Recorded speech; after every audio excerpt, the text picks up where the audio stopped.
Okay, so I have some time to myself, so I thought I'll record this study session. It's going to be of 20 minutes, hopefully, and yeah, the timer is on, so let us begin.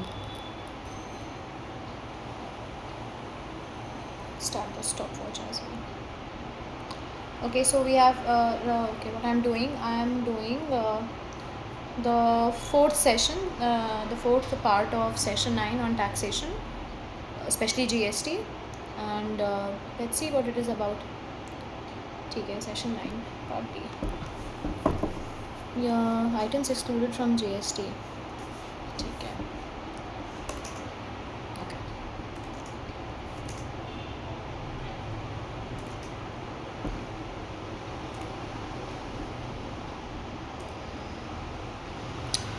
Exceptions क्या है GST में क्या नहीं है पहली बात तो ये trap one GST is one single tax no it is a dual model. Okay, it is dual model. It has CGST plus SGST or UTGST and it has IGST. ठीक है जी, dual model है. dual model कैसे हुआ? dual model इसीलिए हुआ क्योंकि the taxes ultimately are being divided between A, the center, that is the union, and B, the states or the UT. So this is the dual part of it. Federal nature. States lost all power. No. States को decide via the GST council. As we know कि GST council का जो ये है voting mechanism है उसमें 2/3 weightage is given to states right and to decide upon anything a 75% majority is required. Now 75% majority, neither the states can achieve it on their own even if they combine all their votes and all are affirmative, nor can the center do it on its own, right? We need both the levels need each other. Both levels need each other. Okay. IGST is a separate tax type. No, it is a mechanism for interstate transactions. That is when say state A, for example, Bihar is producing some material, but that particular product is being consumed say in Karnataka, another state. Then what happens is that the center acts as an intermediary. It collects the tax and then it gives it to the consuming state, to the destination state. Okay, GST is origin based. No, GST is destination based.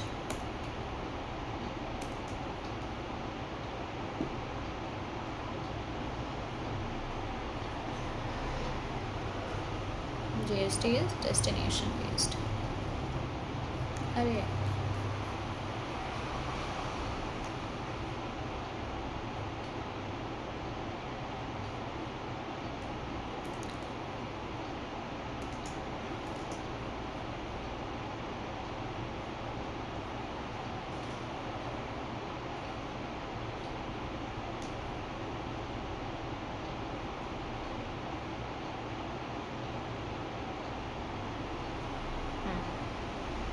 an indirect tax burden always on consumer. No, indirect tax का burden always on consumer नहीं. Reality depends on elasticity. Yeah, okay. Indirect tax का burden is not always on the consumer. Why? Because we live in a market which functions on the basis of elasticity, right? Whether be it price elasticity or supply side or price elasticity होता था, demand elasticity or supply elasticity. So these are the two factors. So basically what this particular point is trying to convey to me is that if a product is highly elastic, that is even a small change in its price will affect the consumer bracket a lot, the number of consumers a lot. So what happens is कि ऐसे elastic products में what suppliers or what manufacturers will do is that they will take the burden more on themselves कि अच्छा ठीक है let us not affect the final price, we will pay from our profit share or whatever, we will take up a loss and we'll pay these and let the consumer be as least affected as possible. Whereas if a product is inelastic, for example life saving essentials, that the producers know very well कि no matter what आप 10 का 1000 कर दो 100 का 2000 कर दो, does not matter, these things the consumer will have to buy no matter what happens. तो उन cases में yes the burden falls more on the consumer, but if it is elastic it will fall, matlab the producers will bear the burden mostly. Okay, so now what is excluded? Okay, petroleum products. All right, alcohol for human consumption. Okay, it is fully under state taxation. For examples, okay, so the states which have prohibition like Bihar or Gujarat, like I don't know, I think Gujarat mein there is some kind of permit system as far as I know, but Bihar mein it's a complete ban, right? So there the state is facing revenue losses. All right. Electricity, it is outside the scope of GST. Number 1 was petroleum, number 2 alcohol, number 3 is electricity. Number 4th is stamp duty and real estate. It's partially outside. Property transactions not fully under GST. All right. I understood that. अब petroleum products में क्या क्या आ रहे हैं, तो crude oil है, petrol हो गया, डीजल हो गया, aviation fuel, ETF, natural gas. Why? Because huge revenue source for states हैं यार. Same with alcohol. Sin tax बढ़ाओ भाई. Sin tax के लिए एक वर्ड था something cess, compensation cess. Okay. Compensation cess. हाँ ठीक है. इलेक्ट्रिसिटी नहीं, स्टैम्प ड्यूटी वगैरह नहीं. How to remember this? High revenue politically sensitive item are generally outside GST. Fuel, alcohol, power and stamp duty and state. Okay. So if a question says which one of the following are under GST, immediately eliminate petrol, alcohol. हाँ ठीक है. Final. Now test time. Name 2 items not under GST. Alcohol, electricity, petrol, and then ये क्या, stamp duty and real estate वाला चीज़ है. Okay.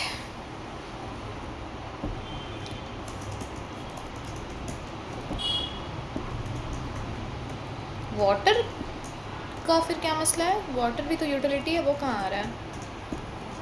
What about water?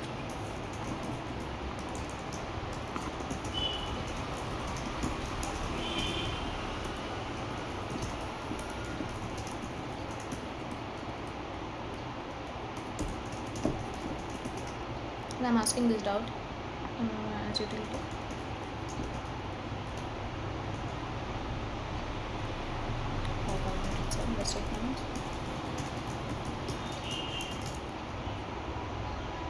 GST is dual, state and center. States comma UT dash center. अच्छा, वो UTs में भी वो UTs होती हैं which do not have a legislative assembly of their own. GST is origin or destination based. One major trap UPSC uses.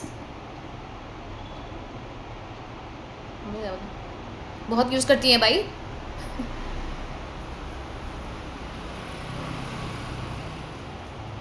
ऐसा सब का कौन पूछता है?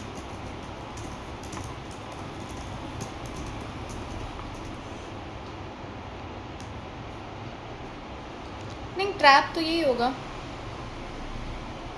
Okay, one of the traps that we were discussing earlier. ठीक है, origin based, separate tax, direct tax. Okay. Wow. I saw it.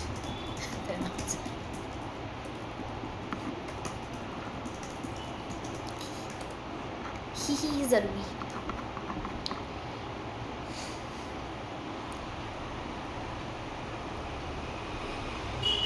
Okay.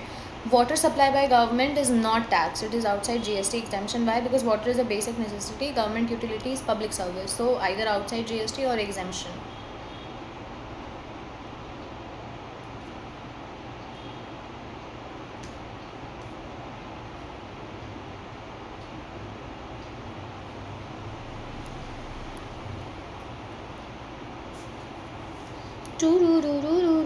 Article 279A भी हम भूल रहे थे.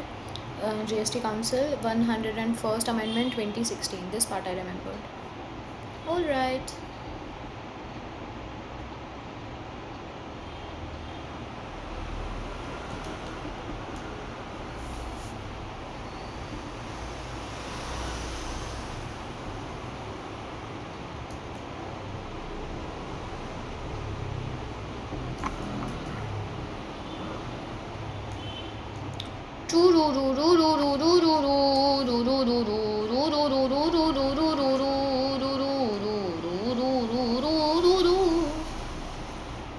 गुरु तेरा रंग बड़ा प्यारा मैं तुम्हें. ठीक है. अच्छा जी, अब बारी है अगले सेशन की जिसमें हमें पढ़ना होगा अबाउट लैफर कर्व, इलास्टिसिटी और बायंसी के बारे में. टैक्स बायंसी हम पहले थोड़ा सा तो पढ़े थे, बट अब हमको लग रहा है कि हम कुछ भी कह नहीं पा रहे हैं इसके बारे में. मतलब जो पढ़े थे वो रिडंडेंट हो चुका है. तो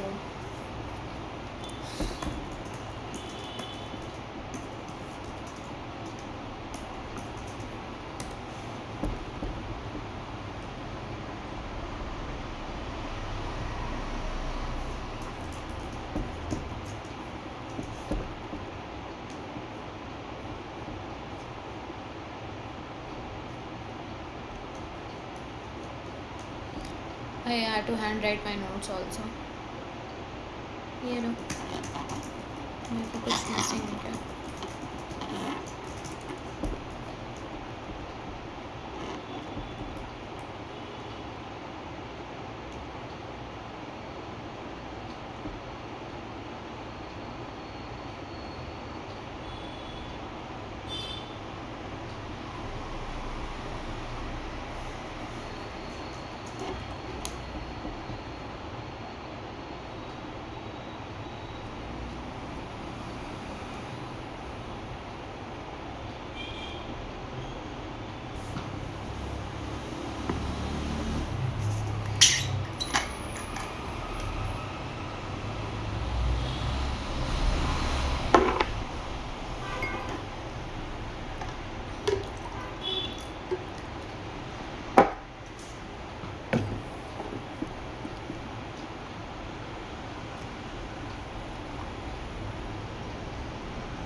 ओके, जीएसटी काउंसिल का गठन हुआ था 279A के अंतर्गत.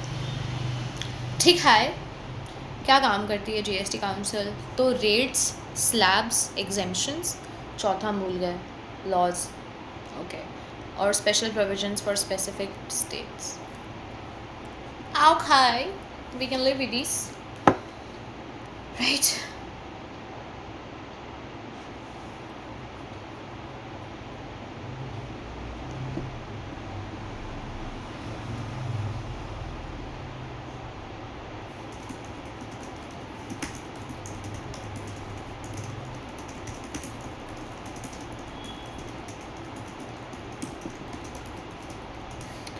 Learning from AI is not easy. You have to audit one AI with another AI and then ask कि क्या सीन है bro.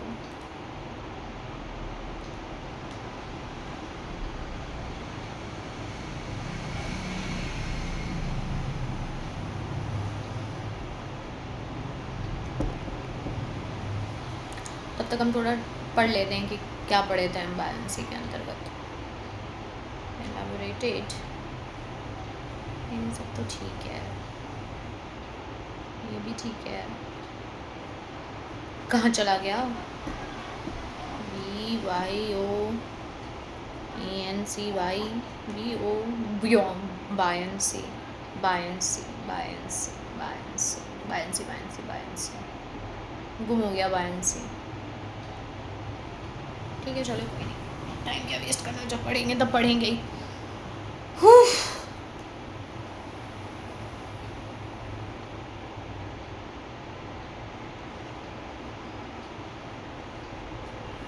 अरे कहीं तो हम बहुत बढ़िया से पढ़े हैं बायंसी भाई. हैंड रिटन की ये रहा ना, कॉन्टेक्स्ट था टैक्स टू जीडीपी रेशियो, जिसमें आया था करंट स्टैंडिंग रॉक्स 11 से 12% है, ठीक है. Means value add on use term tax it measures the responsiveness of tax revenue growth to changes in GDP. ठीक है, कि जीडीपी के ग्रोथ के हिसाब से रेवेन्यू मेरा कितना बढ़ रहा है. Alright, if GDP grows by 7% and tax revenue grows by 10%, the buoyancy is 1.4, highly desirable. How effectively tax revenue increases as the economy expands. The formula tax is equal to buoyancy is calculated by dividing the percentage change in tax revenue.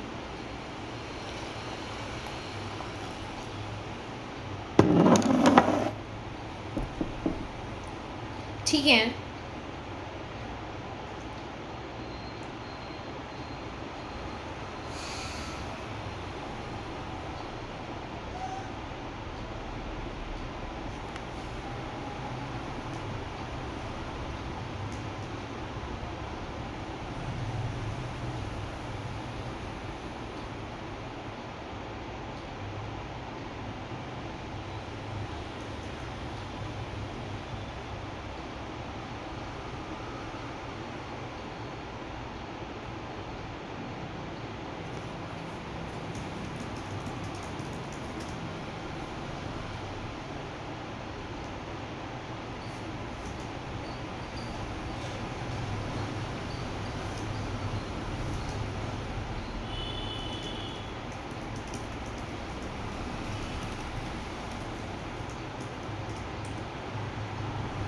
वैसे तो session 10 में इनको 30-40 minute और लगता, फिर चलो ठीक है. हमारी टाइमर के हिसाब से सिर्फ 3 मिनट करना है हमको, और फिर हम ब्रेक ले सकते हैं.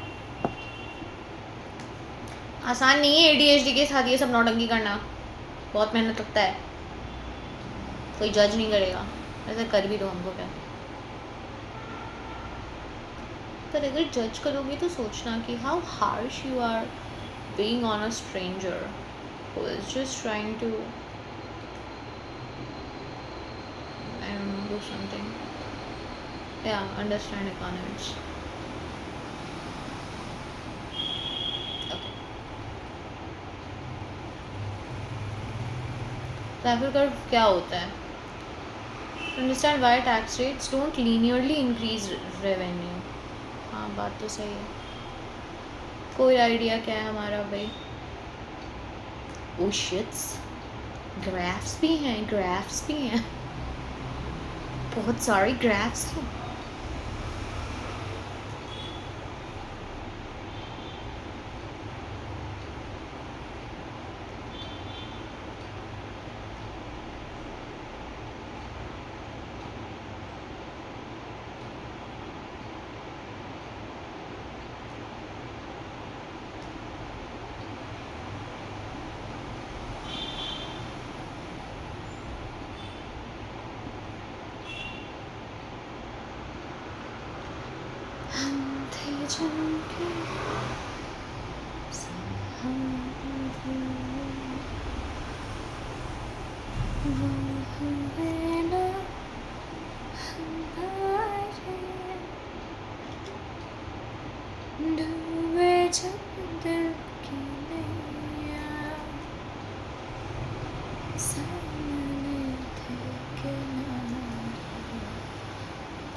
मैंने स्क्रीनशॉट ले लिया,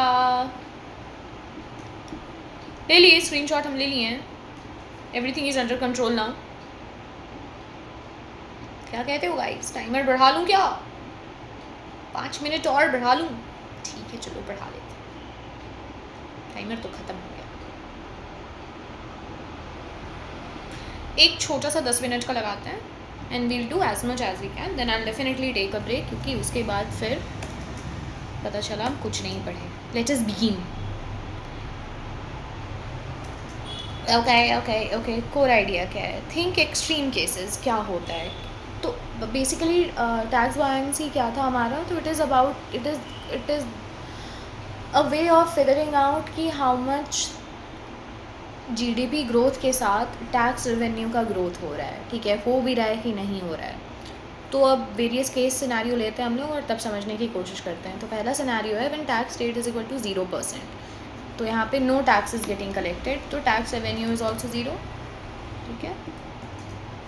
केस 2 है हमारा कि टैक्स रेट इज़ 100%. अब 100% टैक्स रेट कर लेंगे तो क्या हो जाएगा? जाहिर सी बात है कि पीपल विल स्टॉप वर्किंग और they will evade these. Revenue इस केस में भी ज़ीरो है या वेरी लो है. तो व्हाट वी ओके, तो बोथ आर एक्सट्रीम्स हैं और दोनों ही एक्सट्रीम सिचुएशंस में रेवेन्यू जो है हमारी वो काफ़ी लो हो रही है. ठीक. तो अब क्या करना पड़ेगा कि we have to be somewhere in between, है ना. And somewhere in between lies the optimal tax rate. ठीक है. मिनिमम टैक्स रेट और मैक्सिमम टैक्स रेट के बीच में एक ऑप्टिमल टैक्स रेट है where the government revenue is maximized and people are still working and complying. People still work plus people still comply.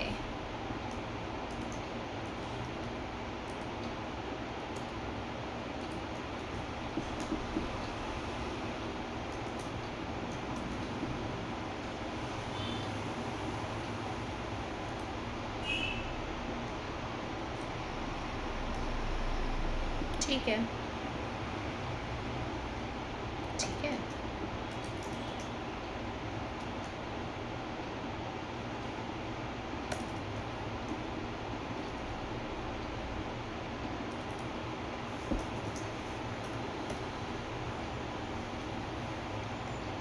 Government revenue maximum जहाँ पे comply कर रहे हैं, एम्प्लॉय कर रहे हैं. तीन चीज़ें हैं. Revenue is maximum, people still earning, working and earning and still complying.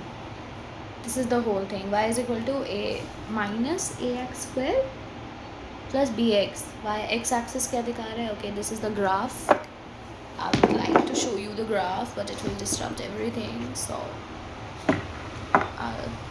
I don't know if I can turn my back camera on or not.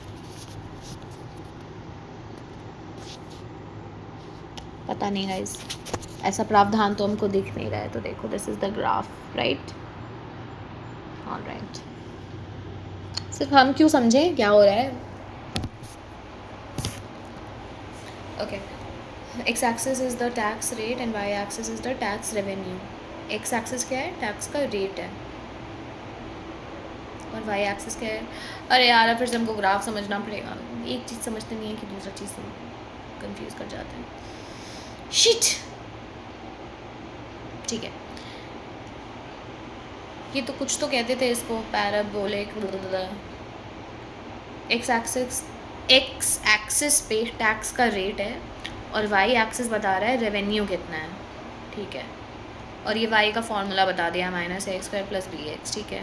Curve shape starts at 0,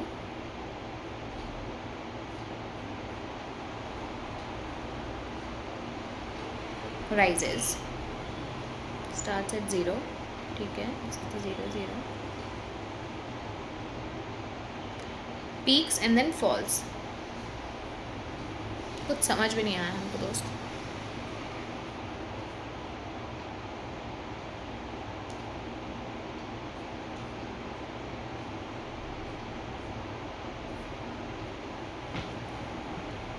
Why does revenue fall after a point? Distinctiveness effect. अच्छा ठीक है. I will circle back to this. First let me finish the theory part. क्या पता है ऐसे कुछ समझ में आ जाए. To each their own. But I will have to add a flag here. Hello, मुझे समझ में नहीं आया. Hello. What?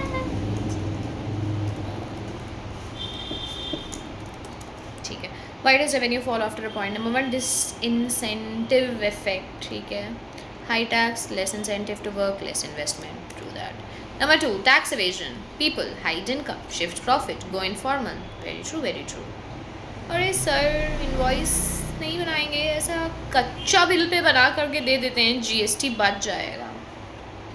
आस्क फॉर पक्का बिल और देखो उस पे ऊपर लिखा हुआ है कि नहीं डिटेल्स. बहुत धांधली चलता है ये सब दुनिया में. ठीक है. तीसरा, capital flight. Firms move to low tax countries. ऐसा हो जाएगा तब तो बहुत बुरा हो जाएगा ना. ठीक है भाई.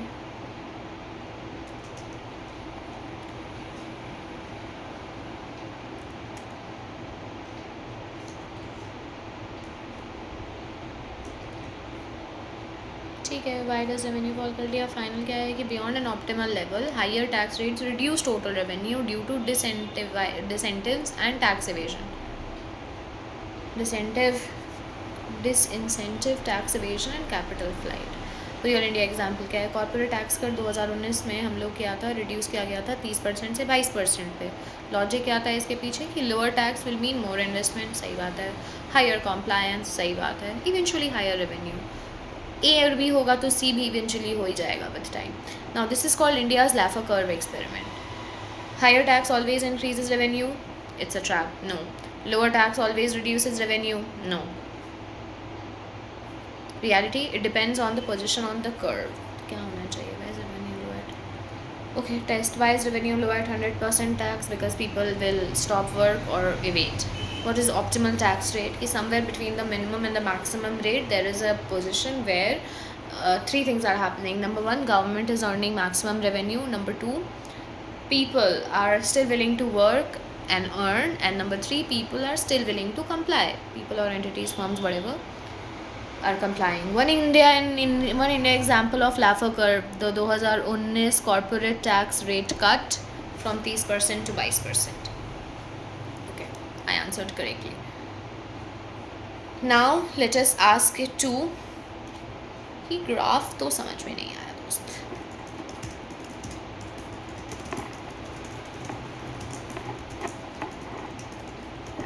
ग्राफ वाला बात तो समझ नहीं आया दोस्त. दोबारा बेबी मी ठीक से समझा. शायद हमको ग्राफ्स का बेसिक ही नहीं पता. कोई शर्म लाज नहीं रखना है. जो नहीं आता है वो कह दो कि नहीं आता है. क्यों लगती है वो करंट अफेयर्स ओवरवेलमिंग? क्योंकि we think we come across things that is new to us and our brain goes.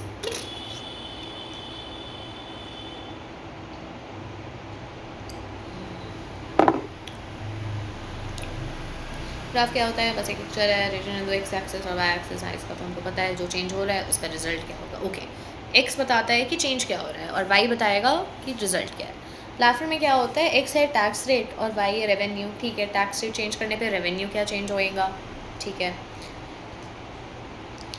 ठीक है. अब स्टोरी क्या है? Part A point A tax is 0%, government tax ही नहीं ले रही तो रेवेन्यू क्या है? 0 है. सही बात है. Point B tax is 10%, 20%, 30%. लोग काम कर रहे हैं, टैक्स भी आ रहा है, रेवेन्यू विल इंक्रीज.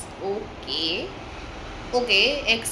ओके ठीक है. If x is 0 then y is automatically 0. तो 0 0 पे हम लोग ऑरिजिन कर रहे हैं.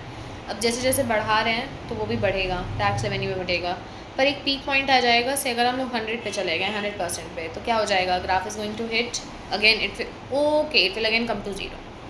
ठीक, तो गवर्नमेंट बोलती सब इनकम ले लोगे, ये लोग क्या करेंगे? काम कम, टैक्स छुपाएंगे, सिस्टम से बाहर, रेवेन्यू गिर जाएगा. स्टेप 3 अब शेप समझो. So all right, now this triangular thing I understood, baby version.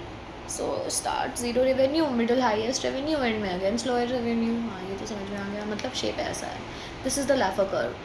Curve में भी होता है magical line. Revenue first increases with tax rate, then decreases at a point. Why this happens? Low tax rate, government gets less. Moderate tax, best balance. Higher tax, people escape system. What is optimal point? That top triangle point where revenue is यहाँ पे maximum है, people are still compliant. 0% tax no, 100% no incentive, low revenue, so best point is in between. You reading math? Got it.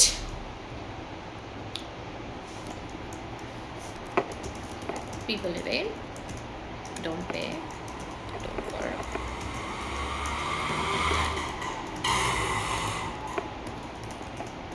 इतना tax on मिलेगा भाई. लाजी में लोग करेंगे. लाजी में behavior will be affected. Behavior will be negatively affected. अभी जितना आता है हमको अभी बोल लेते हैं. डाउट होता है तो डाउट में भी बोलो, आंसर में भी खुल के बोलो, पॉइंटर्स खुल के बोलो. अरे वाह गाइस, 30 मिनट्स पढ़ाई कर ली मैंने तो. चलो, what is the top point called? Optimal point. Optimal point. Optimal optimum होता है, ऑप्टिमल होता है. Optimal optimal optimal point. यहाँ max revenue for government at which people still willing to work and earn, and most importantly comply. कुछ नहीं तो सरकार typist ही बना ले. नो नो नो नो, ऐसा नहीं है. I have other skills as well. ठीक है, 30 मिनट 3 सेकेंड का हम सेशन ये किए हैं. And I would like to stop this video now because it's getting too long. Thank you.